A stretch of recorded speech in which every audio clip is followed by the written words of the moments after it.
noticed is that when people think about the Catholic Church, they think of Baroque style buildings, the Latin language, rosaries, and the city of Rome, like Vatican City. But when people think of the Catholic Church, they think particularly of the Roman Catholic Church. Even though the Roman Catholic Church does make up the vast majority of people considered Catholic, which is about 1.2 billion people, there are actually 16 million Catholics in the world who are not Roman or partake in the Western Roman Rite, although they can.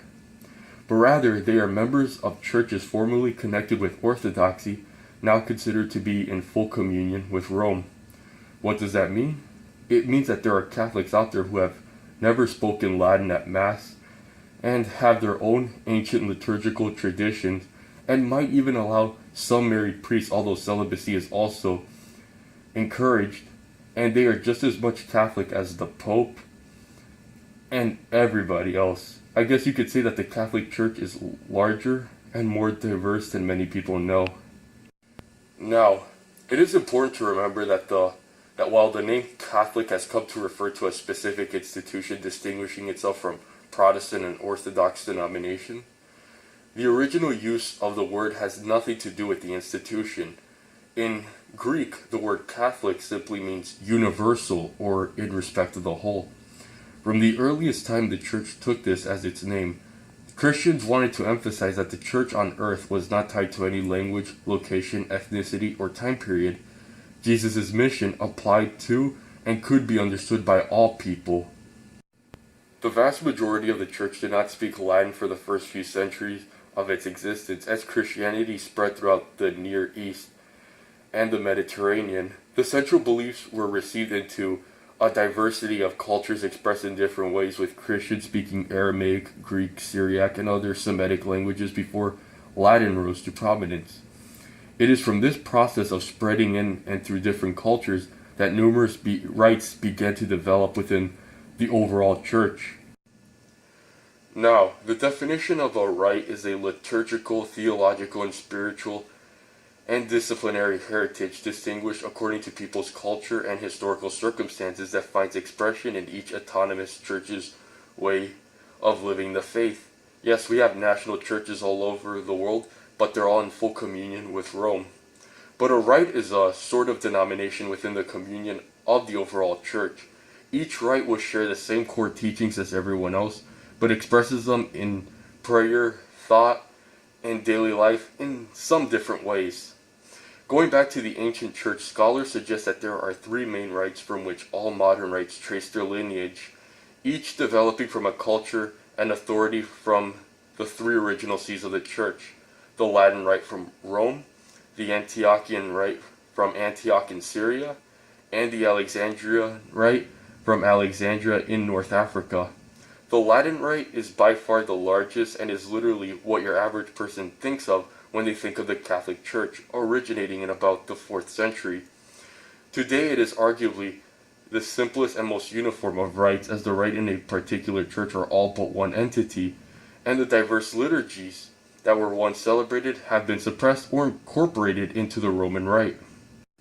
Now keep in mind that although the Catholic Church has the Latin rite, which is the Roman liturgy, which is one of the most approved forms, and it's the largest one, but we also have Eastern rites and liturgies. We have the Alexandrian rite, which is a bit older and more diverse in practice. Traditionally, adherents to this rite believe that the rite originated from St. Mark the Evangelist, as he is believed to be the first bishop of Alexandria, but a significant portion of the current liturgy comes from St. Basil the Great, Cyril the Great, and St. Gregory of Nazianzus.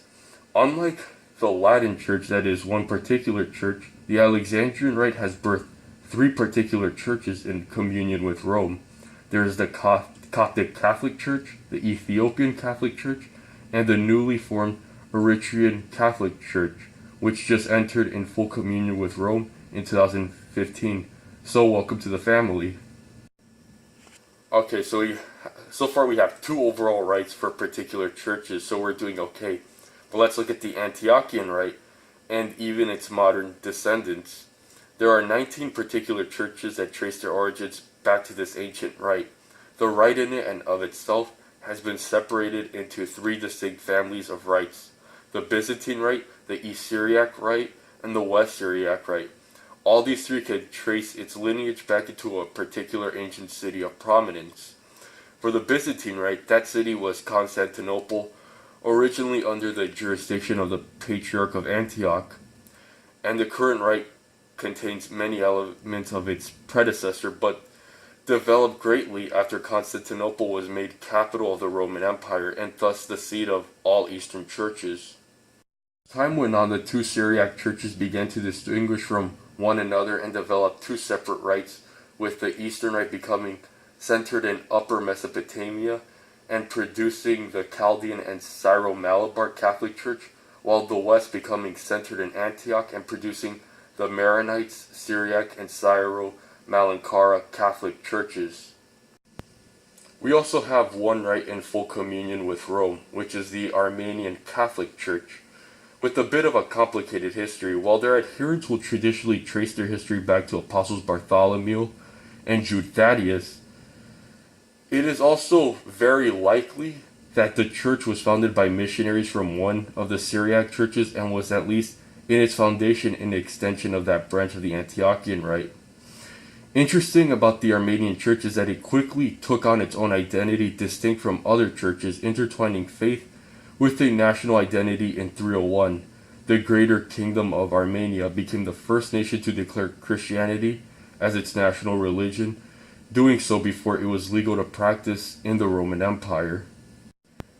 By the end of the 5th century, it separated further from the metropolitan and other regional churches, in part due to its refusal to accept the decrees of the Council of Chalcedon in 451. For centuries, it has existed as its own independent national church with its own rite, yet has maintained friendly ecumenical relations with Orthodox, Catholic, and maybe Protestant churches throughout its history. Throughout 1742, a portion of the church was recognized as being in communion with the Roman Catholic Church. So yes, we have an Armenian rite.